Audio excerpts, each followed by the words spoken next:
The lonely penguin എന്ന് പറയുന്ന ഒരു ചിത്രം കഴിഞ്ഞ മാസങ്ങളിലൊക്കെ നമ്മൾ സോഷ്യൽ മീഡിയയിലൂടെ ഇങ്ങനെ സ്ക്രോൾ ചെയ്ത് പോയപ്പം തീർച്ചയായിട്ടും കണ്ടിട്ടുണ്ടാകും. തൻ്റെ കൂട്ടം വിട്ട്, തൻ്റെ കംഫോർട്ട് സോൺസ് വിട്ട്, തൻ്റെ സുരക്ഷിതത്വം വിട്ട് അങ്ങ് ദൂരെയുള്ള മലകളെ നോക്കി ഒരു പെൻഗ്വിൻ ഇങ്ങനെ ഏന്തി ഏന്തി പോവുകയാണ്.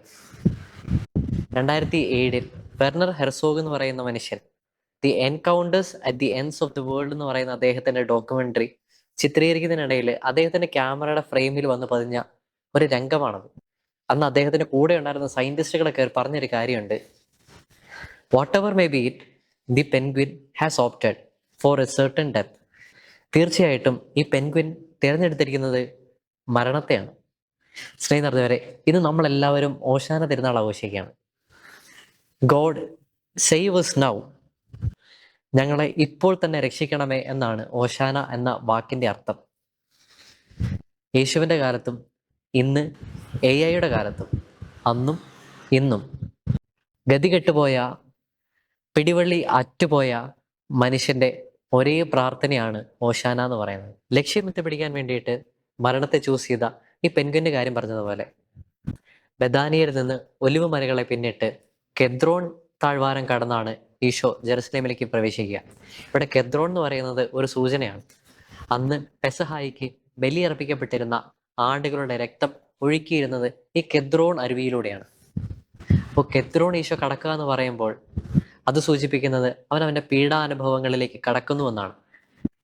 അങ്ങനെ ഈശോ ജെറുസലേമിന്റെ കവാടങ്ങളിലേക്ക് രാജകീയമായിട്ട് പ്രവേശിക്കുമ്പോഴും 10,000-കണക്കിന് ജനങ്ങൾ അവന് ചുറ്റും കൂടുമ്പോഴും അവരുടെ മേലങ്കികൾ നിലത്ത് വിരിച്ച് കൈകളില് ഒലിവിൻ ചില്ലകളേന്തി അവന് വേണ്ടി ഓശാന പാടുമ്പോഴും അവൻ ഒരു കാര്യം ഉറപ്പായിരുന്നു. He has deliberately opted for his death. അവൻ തീർച്ചയായിട്ടും അവൻ്റെ മരണത്തെയാണ് ചൂസ് ചെയ്തിരിക്കുന്നത്. കൊല്ലപ്പെടുമെന്ന് അറിഞ്ഞിട്ടും, ബലിയാക്കപ്പെടുമെന്ന് അറിഞ്ഞിട്ടും, ബലി അർപ്പിക്കപ്പെടുമെന്ന് അറിഞ്ഞിട്ടും എന്തിനാണ് ഈശോ ഡെലിബറേറ്റ് ആയിട്ട് ഇങ്ങനെ ഒരു ചോയ്സ് ഏറ്റെടുക്കുന്നത്? ഈ ചോദ്യത്തിനുള്ള ഉത്തരമാണ് സ്നേഹം നിറഞ്ഞവരെ ഓശാനയുടെ സ്പോയിലർ അലേർട്ട് എന്ന് പറയുന്നത്. പണ്ട് വീട്ടിലിങ്ങനെ ഓശാനയോട് അനുബന്ധിച്ച് ഒരു കുഞ്ഞു മത്സരം ഉണ്ടായിരുന്നു, ഒരു കുഞ്ഞു കോമ്പറ്റീഷൻ. ഇൻട്രസ്റ്റിംഗ് ആണല്ലേ? മത്സരം ഇങ്ങനെയാണ്, ഞങ്ങൾ കുട്ടികളുടെ ഇടയിലാണ്. അപ്പം പള്ളിയിൽ നിന്ന് ഏറ്റവും ബെസ്റ്റ് ആയിട്ടുള്ള നല്ല നീളമുള്ള ഓലയൊക്കെ തിരഞ്ഞു പിടിച്ച് കൊണ്ടുവരണം.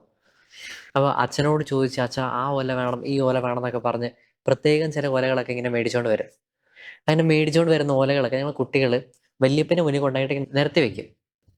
അതിൽ നിന്ന് ഏറ്റവും ബെസ്റ്റ് ആയിട്ടുള്ള ഓല അദ്ദേഹം തിരഞ്ഞെടുക്കും. അന്നു മുതൽ പെസഹ വരെ ആ ഓല പിന്നെ ഒബ്സർവേഷനിലാണ്. അത് വാടാനോ കരിയാനോ ഒന്നും പാടില്ല. അങ്ങനെയൊക്കെ ഈ ടെസ്റ്റ് പാസ്സായിട്ടുണ്ടെങ്കിൽ ഈ ഓലയായിരിക്കും പെസഹായിക്ക് കുരിശപ്പം പുഴുങ്ങുമ്പം പിന്നീട് കുരിശായിട്ട് മാറുക. അല്ലെങ്കിലും നമ്മുടെ പള്ളികളിൽ തന്നെ നോക്കിക്കഴിഞ്ഞാൽ നമ്മുടെ കുട്ടികളുടെയൊക്കെ കയ്യിൽ ഇങ്ങനെ ഓലയൊക്കെ കിട്ടിക്കഴിയുമ്പം എത്രയോ പെട്ടെന്നാണത് മനോഹരമായിട്ടുള്ള കുരിശുകളായിട്ട് മാറുക. ഇത് തന്നെയാണ് ഓശാനയുടെ സുവിശേഷം എന്ന് പറയുന്നത്. നമുക്കറിയാം, നമ്മൾ വായിക്കുന്നുണ്ട്, ഈശോ ജെറുസലേമിലേക്ക് വരുന്നത് ബഥാനിയയിൽ നിന്നാണ് ജെറുസലേമിലേക്ക് വരിക. അപ്പൊ ഈശോ ജെറുസലേമിലേക്ക് തീർച്ചയായിട്ടും പ്രവേശിച്ചിട്ടുണ്ടാവുക കിഴക്കേ കവാടത്തിലൂടെയാണ്. ഇതേ വഴിയിലൂടെയാണ് ഇസ്രായേൽ ജനം പെസഹായ്ക്ക് അർപ്പിക്കപ്പെടേണ്ടിയിരുന്ന കുഞ്ഞാടുകളെ കൊണ്ടുവന്നിരുന്നത്. അങ്ങനെ കൊണ്ടുവരുന്ന കുഞ്ഞാട് 4 ദിവസം ജെറുസലേം ദേവാലയത്തിന്റെ പരിസരങ്ങളിൽ തന്നെയാണ് വസിക്കുക. അങ്ങനെ ഈ പുരോഹിതൻ ഈ ആടിനെ പരിശോധിച്ച് ഊനമറ്റതായിട്ട് കണ്ടാൽ അതിനെ പെസഹായയ്ക്ക് ബലി നൽകുവാനായിട്ട് മുദ്ര വയ്ക്കും. സ്നേഹം നിറഞ്ഞവരെ, ഓശാന തിരുനാളിന് ജെറുസലേമിലേക്ക് പ്രവേശിക്കുന്ന ഈശോയും ഏതാണ്ട് 4 ദിവസത്തോളം ജെറുസലേമിൽ തന്നെയാണ് വസിക്കുക. ഏറ്റവും ഒടുവിൽ പീലാത്തോസ് അവനെ നോക്കി പറയുന്നുണ്ട്, ഇവനിൽ ഞാൻ ഒരു കുറ്റവും കാണുന്നില്ല. He is marked four his death. അങ്ങനെ ഡെലിബറേറ്റ് ആയിട്ട് കുരിശിനെ സ്വീകരിക്കാൻ ഒരുങ്ങുന്ന ഈശോയാണ് ഓശാനയിൽ നമ്മൾ കണ്ടുമുട്ടുക. ഇനിയാണ് ഓശാനയുടെ സ്പോയിലർ അലേർട്ട് ഞാൻ പറയാൻ പോകുന്നത്. എന്തിനായിരുന്നു ഈശോ ഇത് തിരഞ്ഞെടുത്തത്?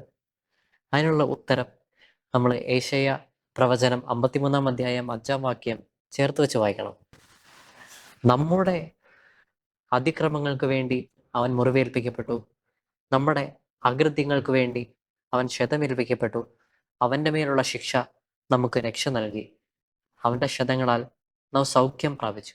സ്നേഹിതരെ, ക്രൂശിത രൂപത്തിന് മുന്നില് അടങ്ങാത്ത ഒരു കലുഷിതമായ മനസ്സും ഇല്ല. കാരണം അവൻ്റെ മുന്നിൽ നമ്മൾ ചെന്നിരിക്കുമ്പം നമ്മളെ തന്നെയാണ് കാണുക. നമ്മൾ കടന്നു പോകാതിരുന്നിട്ടുള്ള ഒരു യാതനകളിലൂടെയും അവൻ കടന്നു പോകാതിരുന്നിട്ടില്ല. അവൻ ഒറ്റക്കൊടുക്കപ്പെട്ടു, ദാരിദ്ര്യം അനുഭവിച്ചു, ആങ്സൈറ്റി അനുഭവിച്ചു, ഫിസിക്കലി അബ്യൂസ്ഡായി. അങ്ങനെ നമ്മൾ കടന്നു പോയിട്ടുള്ള ഏതു തരം വേദനകളിലൂടെയും അവനും കടന്നു പോയിട്ടുണ്ട്. അപ്പോൾ നമുക്ക് പയ്യെ പിടികിട്ടി തുടങ്ങും. ഞാൻ ഈ കുരിശിന് മുന്നിലായിരിക്കുമ്പം, ഞാൻ ക്രൂശിതന് മുന്നിലായിരിക്കുമ്പം, ഹീ അണ്ടർസ്റ്റാൻഡ്സ് മീ, അവൻ എന്നെ മനസ്സിലാവും. അപ്പോൾ നമ്മൾ കുറെ കൂടെ അർത്ഥവത്തായിട്ട് പറയും, ഹോസാന, ഗോഡ് സേവ് us now. ആമേൻ.